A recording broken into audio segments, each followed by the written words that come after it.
Welcome to Killer Women with your host, best-selling author Danielle Girard. And now, Danielle's next killer woman. Hello, and welcome to Killer Women Podcast, a proud member of the Authors on the Air global network with more than 4 million listeners.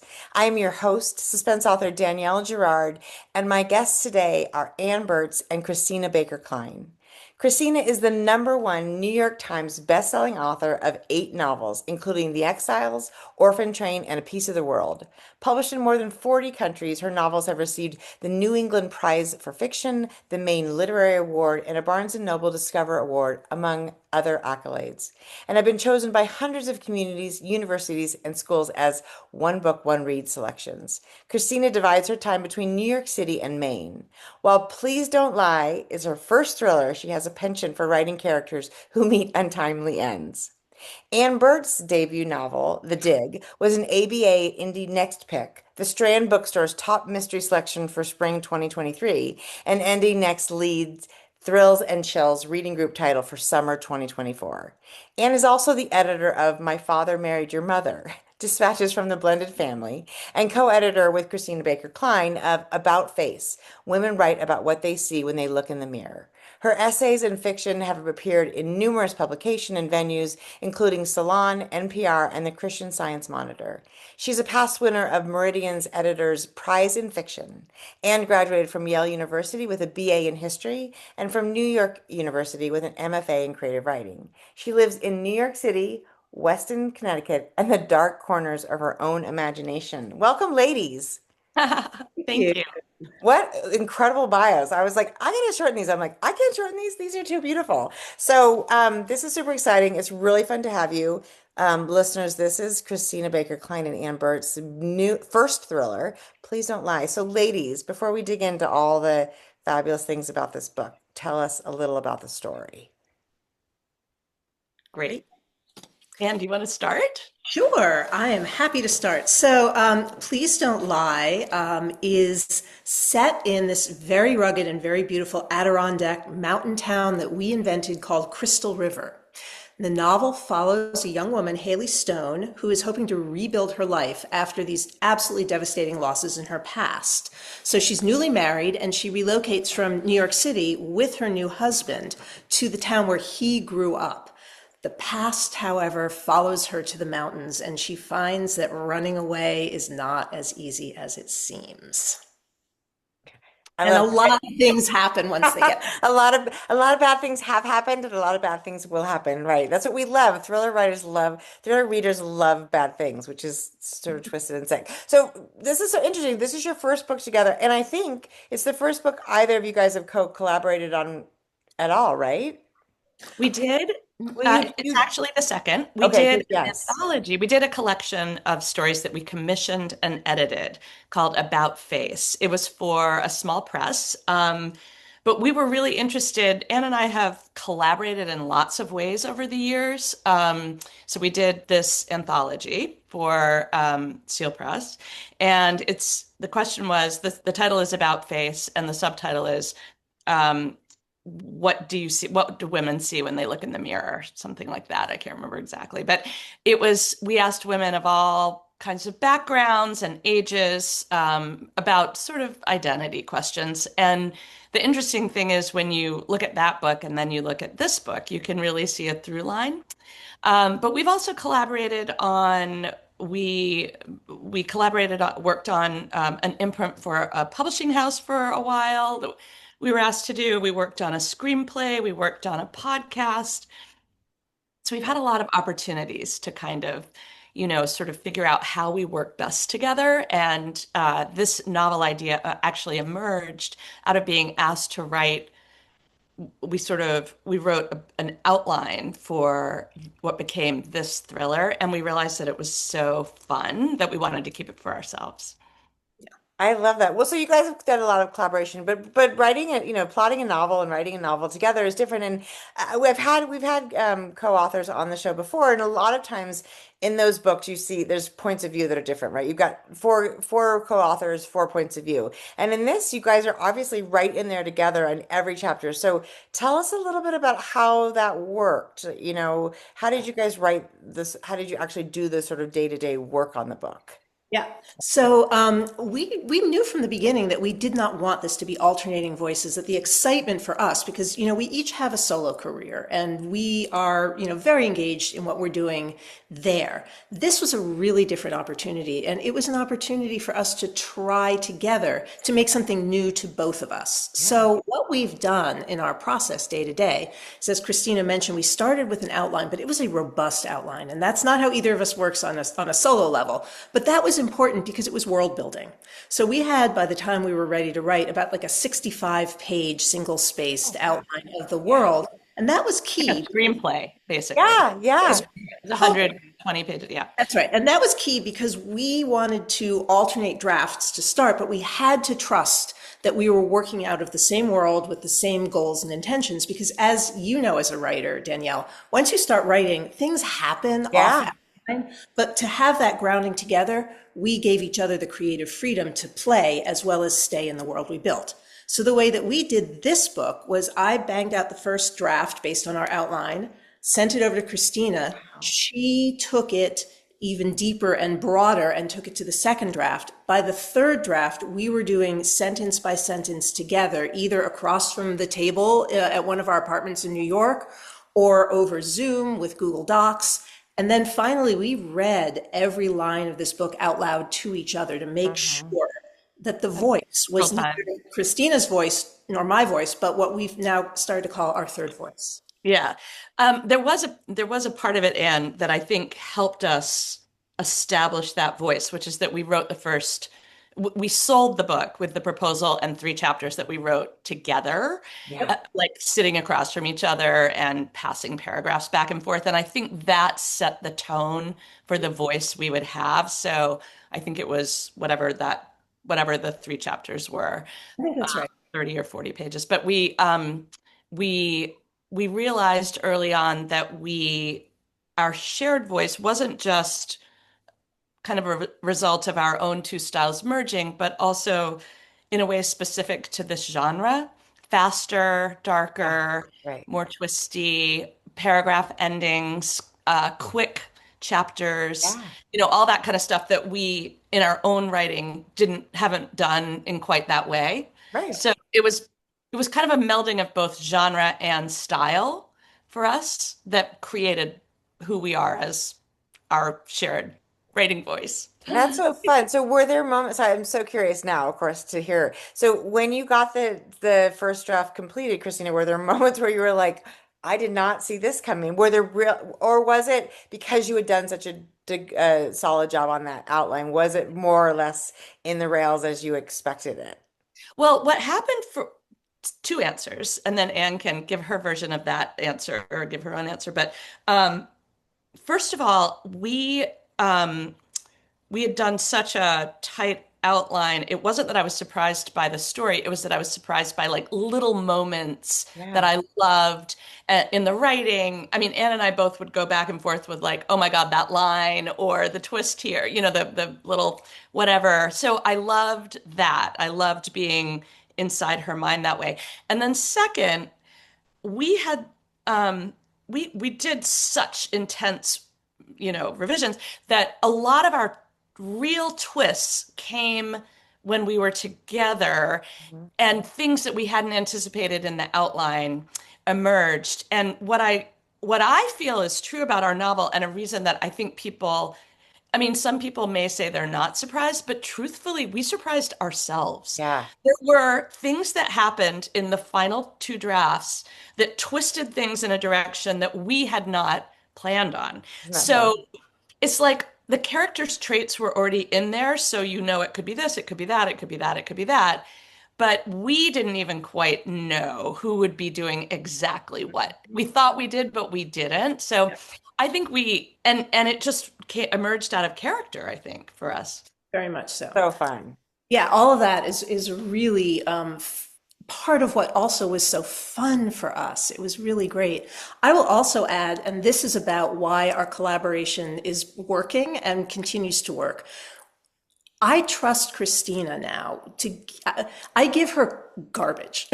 I mean, utter bad first draft stuff that you would never show anybody else because we've gotten inside our minds in this way. She does the same thing for me. You know, we toggle back and forth in writing essays and articles, and we know now that we have the ability together to create what we need it to be. If I didn't trust Christina the way that I do, this would not be possible, first of all. And Yeah. second of all, like, I'll just continue this.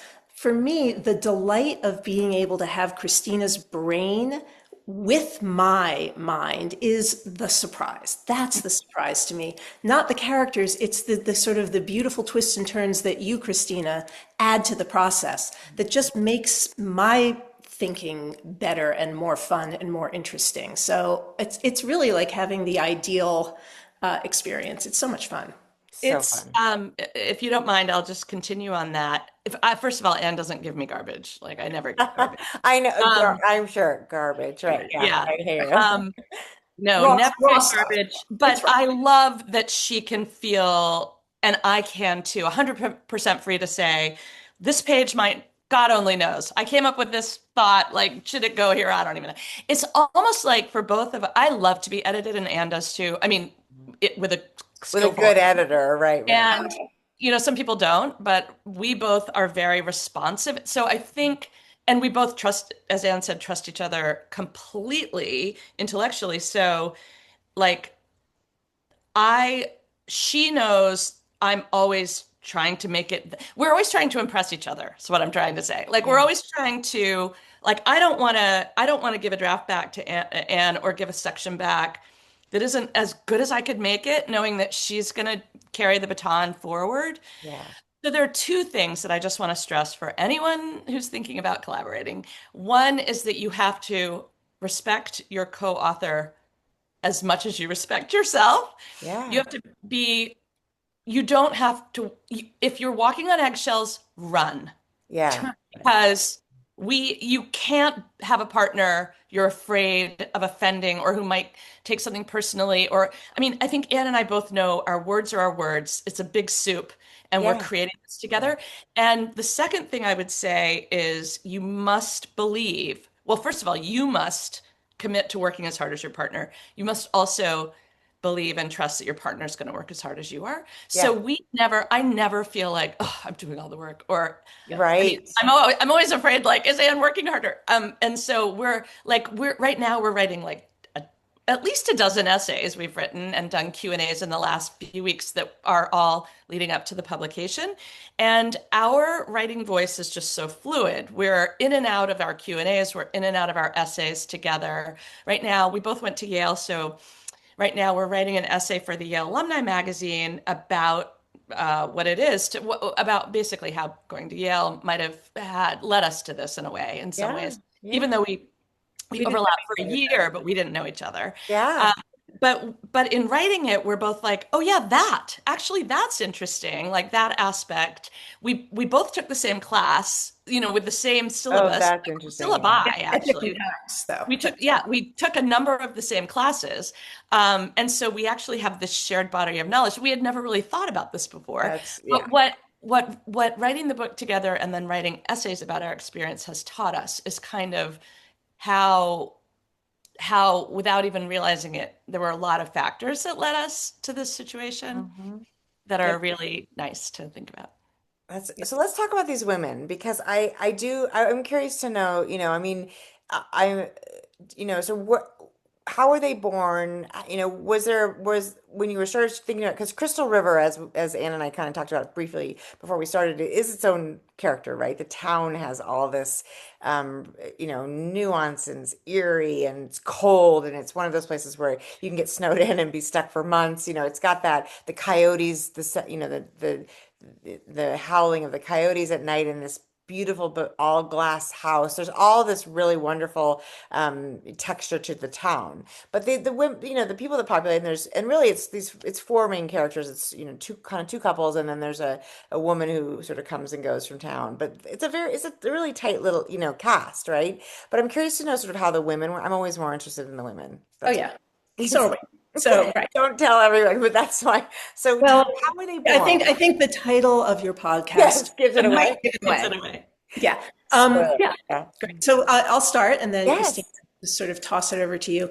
I mean, we always knew that we wanted to have a complex friendship at the center of what it is that we were writing. It was always going to be two women, kind of playing off of each other in various ways, but we didn't know where it was going to go. We built these characters in relation to each other, and we were interested in exploring who these two people were and what they created for each other. Our main protagonist, Haley Stone, really, really came out of a lot of conversations we were having, not just about what would work for a thriller, but also about what is it that affects women in society when they are in the kind of position Haley is, which is a young, newly married person who is embarking on a life that she thinks intellectually is going to give her love and comfort.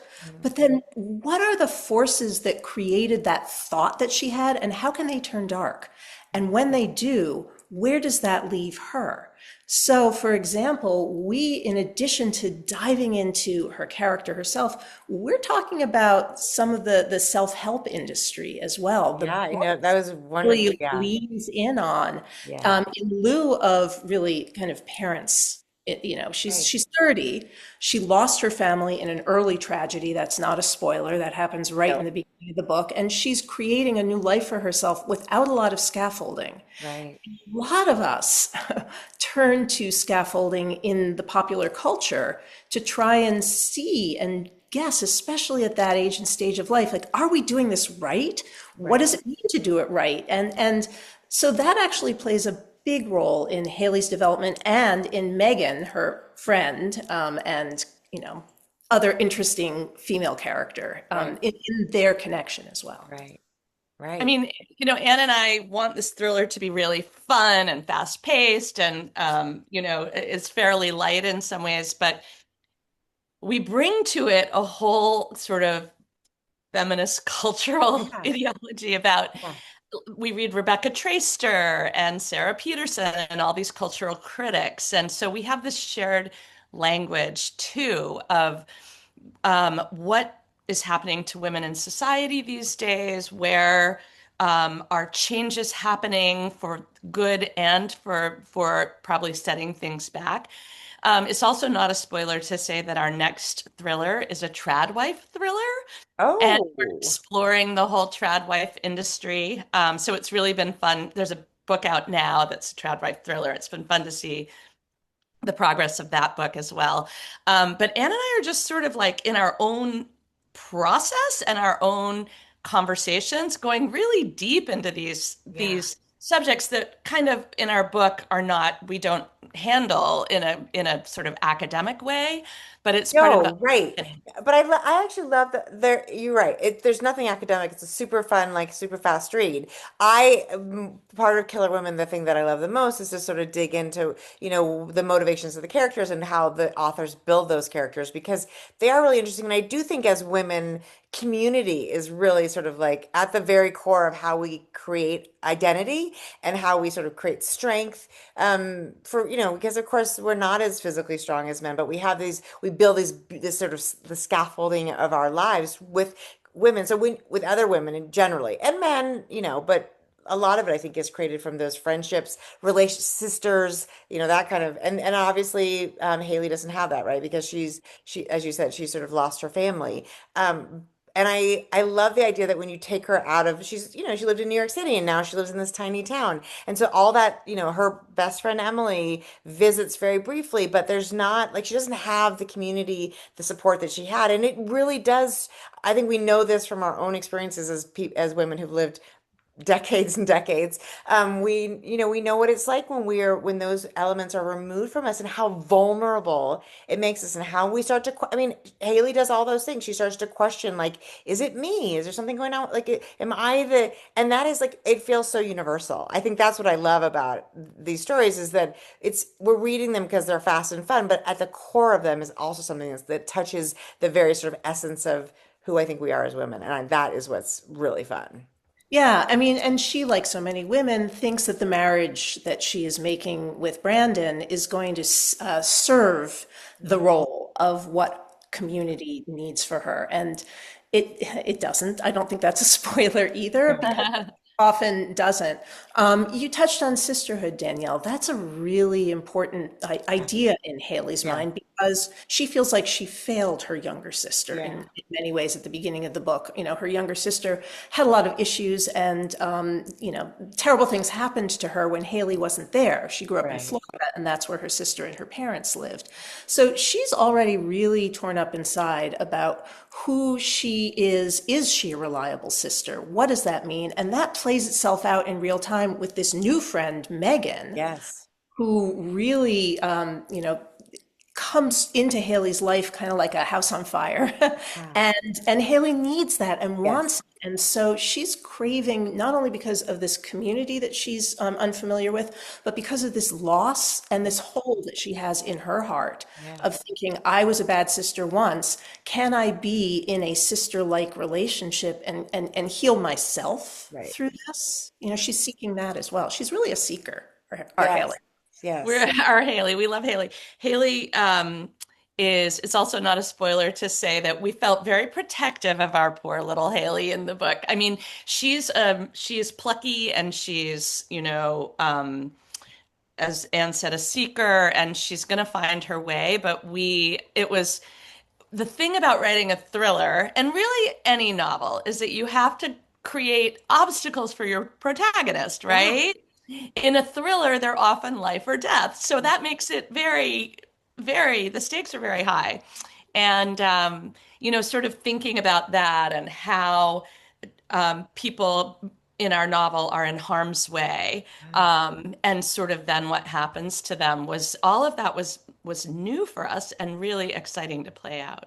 It's uncomfortable. I always feel like I write thrillers and I'm also like, oh, I don't really want to do this to her. And yet here I am like, then I just like have to, you have to sort of tighten the noose a little bit more and you're like, oh, sorry. But this is Yeah. part of, the story. But I do also think the idea of this, of Haley sort of, it's not a spoiler, I think, to say to the lesson that we learn as women is also that finding your scaffolding in one other person, whether it's your husband or anybody, is Yes. right, is never really going to work Or out. And I don't think it's something that we learn. I mean, maybe it's just, but most of the women I really talk to, we don't learn that until we're much older than Haley is, right? Yes. Um, Yes. that's and I love that too. It's like we're rooting for her and we're also like, oh, girl, this is going to be hard, you know? Yeah. Like, Yeah, I think So that's part of why it was fun to write her in her 30s with us, having lived through that time in our yeah, lives and having an opportunity to reflect on what you're saying, like that continuum of what do you learn and what do you want to sort of give your characters as a learning curve.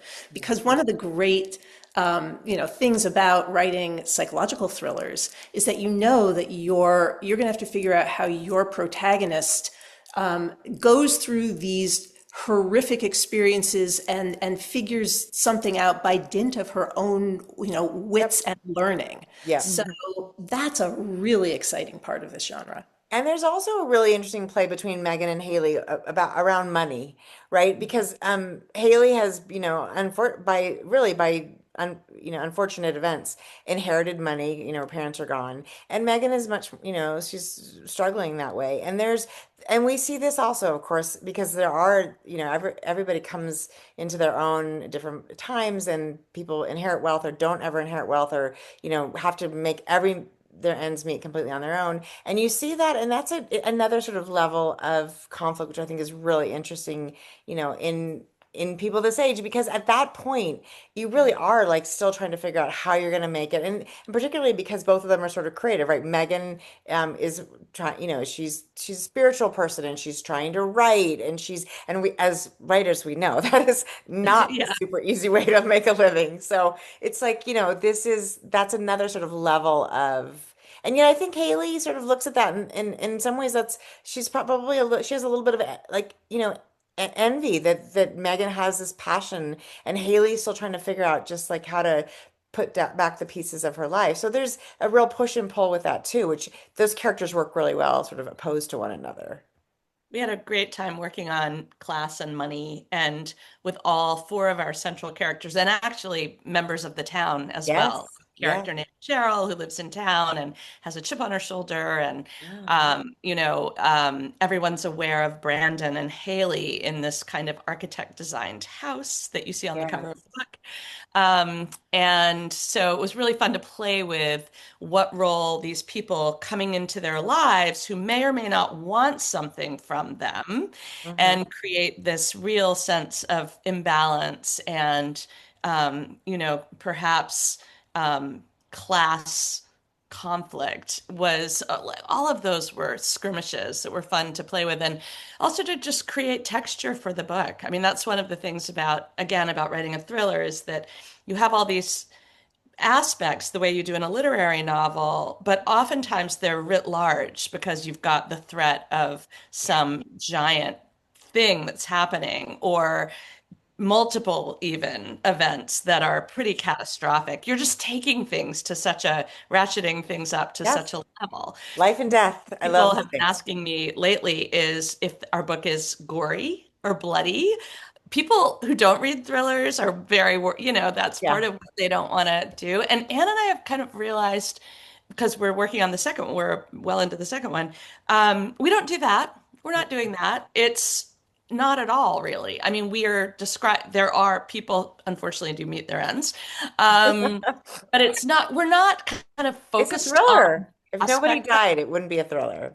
No, it's exactly. not gory. It's not gory, and it's not, yeah, there's It's no, not horror. A lot of people no. don't know the difference. No, isn't that Yeah. funny that people don't know the difference? Yeah. There's a huge difference. No, and I think the other fun thing about this is and you really this is, yeah. There's to close the loop on that. This is not. I don't think anybody. This isn't actually that. A thriller isn't actually that different from a really like dramatic, literary novel, Right. other than sort of like the life and death stakes are more at the front of the story than at the sort of, right? I mean, I think in my mind that, and I love literary reading, but I also such a thriller. And sometimes I think people want to make all these lines where we really like to put things in boxes, genre, literary, but there's so much beautiful prose in the book that I think feels very literary. And yet, of course, there's also very thrillery elements that are, very, genre. So I think we have to teach Yeah. everyone to not, we don't need to, Yeah, it thank doesn't you. need I to mean, go to box. not a right. I mean, we're Right. not compromising our writing.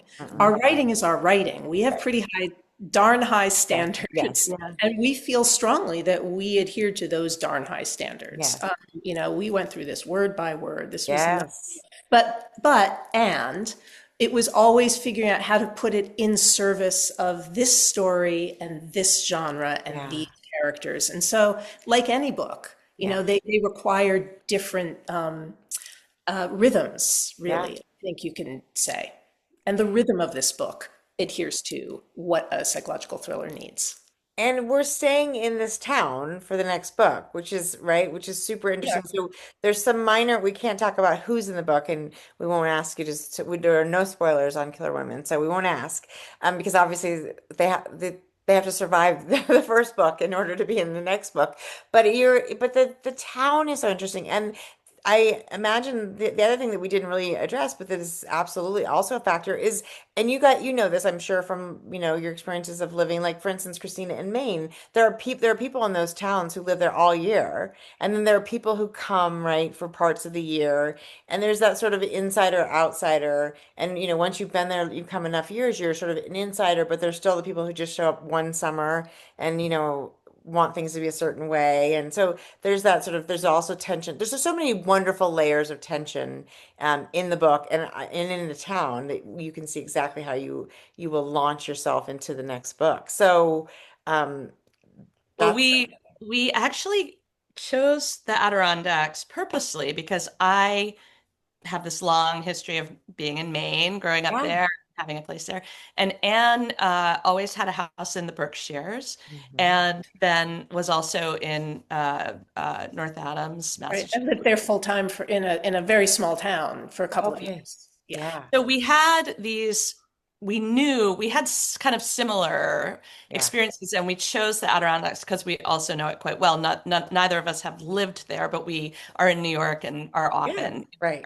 And when we were writing the book, we actually rented an Airbnb smack in the middle of where our novel takes place. Our fictional town of Crystal River is pretty much in this area that we were in. So all of that seeped into the story itself. Yeah. We loved creating that town and these characters. And it's not a spoiler to tell you about the next one, simply that a tradwife influencer, one of those women who has a show um, Yes. with millions of followers, disappears live mid live stream. Wow. And then a couple of people come together who are sort of trying to figure out what really happened. And it leads to Crystal River. So it just is a delight to work on it and to be able to thread. You don't have to have read Please Don't Lie to Yeah. read the book, or vice versa. It does not matter. But it will be a delightful thing if you do read both, because there'll be Easter eggs and things like Yes. It's fun to read connect. They're more like connected novels than that. Yeah. sequel. Yeah, no, I love that idea. Well, that's super exciting, ladies. I'm super excited, and we will be giving away a copy of Please Don't Lie, either on our Killer Women Facebook page, Danielle's Killer Women, or on Killer Women Podcast on Instagram. So this is what a fun opportunity to chat with you guys. I loved Please Don't Lie. It's a super fun, fast read, but like you said, lots of really wonderful layers and depth. So, what a Thank you, treat. Danielle. Thank you. Thank you so much, Danielle. It's been such a joy to talk to you. So much fun. So fun. Everyone, thank you for joining us today on Killer Women with Christina Baker Kline and Ann Burt talking about Please Don't Lie. And we will see you next time. Bye.